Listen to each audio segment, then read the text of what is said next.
Polynomials में हम लोग पढ़ रहे हैं number of terms in a polynomial, यानी पॉलिनोमियल में टर्म की संख्या कितनी है इसके बारे में हम लोग पढ़ेंगे। तो सबसे पहला है मोनोमियल। मोनो का मतलब होता है मोनोमियल, मोनो का मतलब होता है वन। मोनो का मतलब क्या होता है? वन। बोल रहा है कि ये polynomial containing one non zero term. बोल रहा है कि ऐसा पॉलिनोमियल जिसमें सिर्फ और सिर्फ एक टर्म है और वो टर्म कभी भी जीरो नहीं होगा। बोल रहा है ऐसा पॉलिनोमियल जिसमें सिर्फ और सिर्फ एक टर्म है, ऐसे पॉलिनोमियल को क्या नाम देंगे? मोनोमियल। क्या नाम देंगे?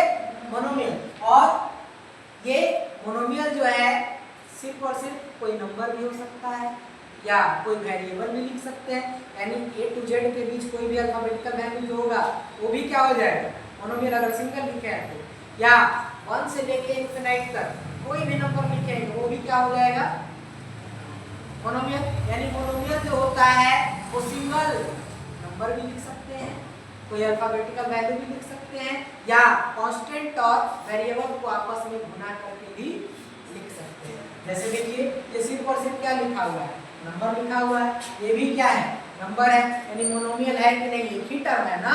अब यहाँ देखो ये तो इसमें कांस्टेंट भी है और वेरिएबल दोनों मिक्स है, लेकिन दोनों को क्या कर काउंट करेंगे? एक या दो? एक ही टर्म है या दो अलग अलग टर्म है? एक ही टर्म है। ये देखो तो एक ही टर्म है कि दो अलग अलग टर्म है?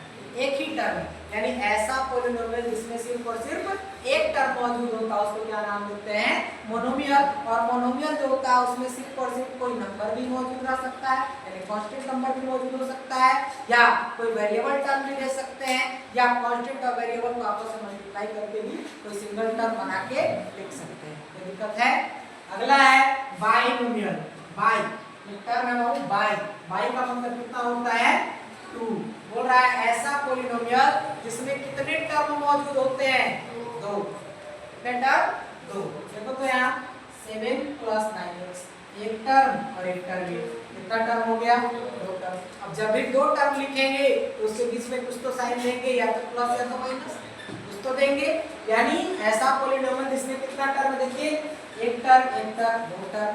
आप इसमें पावर भूल जाइए, पावर हमेशा होल नंबर के फॉर्म में रहेगा, ये ध्यान रखिएगा। लेकिन अगर जहां 2 टर्म दिखे, एक और एक 2, एक और एक 2, ऐसे पॉलिनोमियल को हम लोग क्या नाम देंगे? बाइनोमियल। दिक्कत है? अगला है ट्राइनोमियल्स। ट्राई का मतलब होता है बाबू 3। ट्राई का मतलब क्या होता है?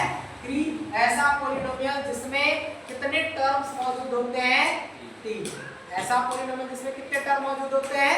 3। ऐसे पॉलिनोमियल्स को क्या नाम देंगे? ट्राइनोमियल्स। और ये सारा एग्जांपल है आपका ट्राइनोमियल्स का। देखिए एक टर्म, 2 टर्म, 3 टर्म। उसी प्रकार से जितना भी एग्जांपल यहाँ पे लिखे हैं सब में 3-3 टर्म मौजूद है। तो दिक्कत है पॉलिनोमियल्स में। पॉलिनोमियल्स क्या होता है कि जो बहुत सारे टर्म से मिलकर बनता है और जिसका पावर हमेशा होल नंबर के फॉर्म में लिखा जाता है और बेस हमेशा रियल नंबर्स के फॉर्म में लिखा जाता है। उसको क्या नाम देते हैं? पॉलिनोमियल्स। क्या नाम देते हैं? पॉलिनोमियल्स। कोई दिक्कत नहीं ना है? पॉलिनोमियल्स का एक्सपोनेंट यानी पावर हमेशा किस फॉर्म में रहेगा? होल नंबर के फॉर्म में, बेस रियल नंबर के फॉर्म में।